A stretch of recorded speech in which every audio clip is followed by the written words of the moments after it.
Hello, my name is Anmol Singh and my student ID is 331400186. Today I will be presenting on Apple's risk management strategy for decision making. So let's start with introduction and revenue overview. We know that Apple's mission is to deliver the best user experience through innovation, hardware, software, and services. In 2024, the Apple's contributes 51% of revenue, showing Apple's strong dependence on hardware. However, services now contribute 24%, making it Apple's second most important revenue system. Over the last decade, services revenue grew by more than 430% from 18 billion to 96 billion. This shift reduced reliance on hardware cycles but also introduced new regulatory and cybersecurity risks, which makes effective risk management essentials. Now I'm gonna talk about why risk management matters. As we know, risk management is critical for Apple for several reasons. First, it protects brand trust and customer privacy, which is central to Apple's premium positioning. Secondly, it safeguards the rapidly growing services revenue, including the App Store and iCloud. Third, Apple faces supply chain risks, especially geopolitical tensions and over-reliance on Asia. Furthermore, regulatory pressures such as EU Digital Market Act and antitrust investigation directly impact Apple's business model. By embedding ISO 31000 principles, Apple ensures risk and manage protective rather than reactively. In fourth slide, I'm going to talk about risk management framework and ISO benchmarking. Apple's risk strategy aligned with three key ISO standards. First is ISO 31000 that provides an enterprise-wide framework for identifying, assessing, and managing risks. Secondly, ISO 27005 that focus on information security risk management, especially important for Apple digital services. And lastly, ISO 22301 that sports business continuity and operational reliance. By benchmarking against three standards, Apple ensures its risk management practices meet global best practices expectations and support strategic decision making at executive level. This slide outlines how Apple can reduce future risk while supporting long-term growth.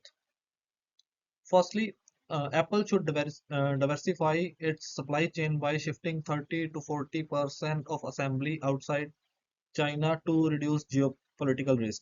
Second, adopting ISO 27001 and zero trust security will strengthen data protection and customer privacy.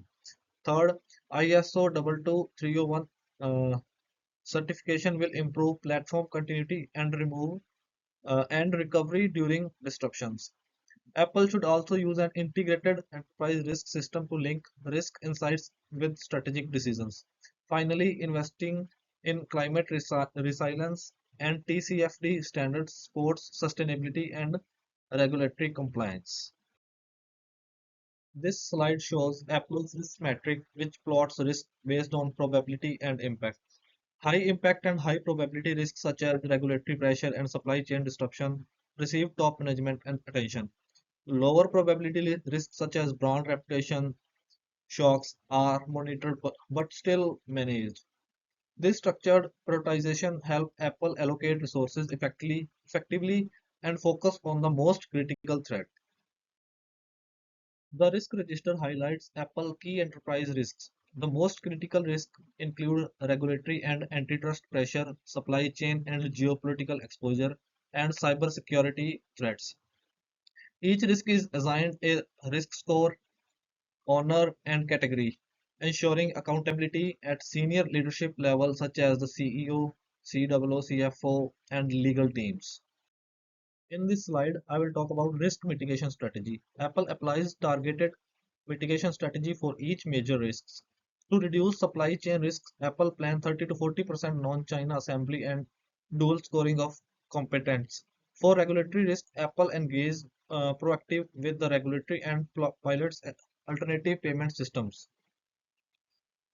Cyber risks are addressed through ISO 27001 certification and zero trust security architecture. In technology and AI, Apple invests heavily in R&D and governance, avoid falling behind competitors.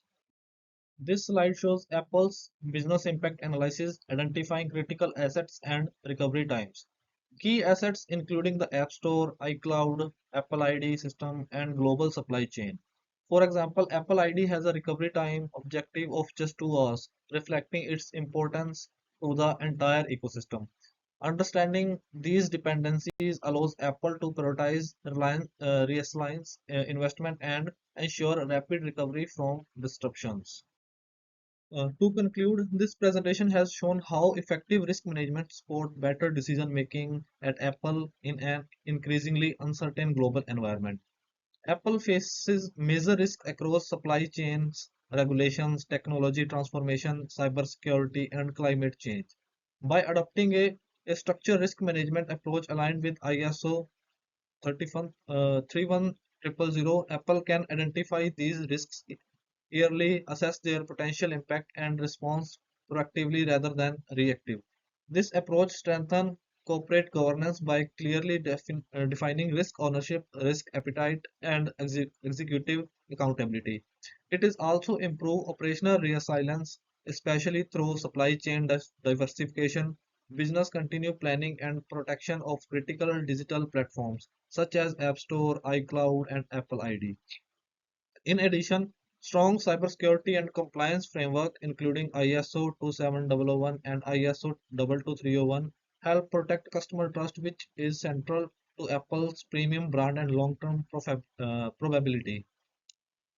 Overall, integrating risk management into strategic planning enables Apple to remain innovative, resilient, and competitive over the next 3 to 5 years while continuing to deliver value to customer, shareholder, and global stakeholders. Thank you.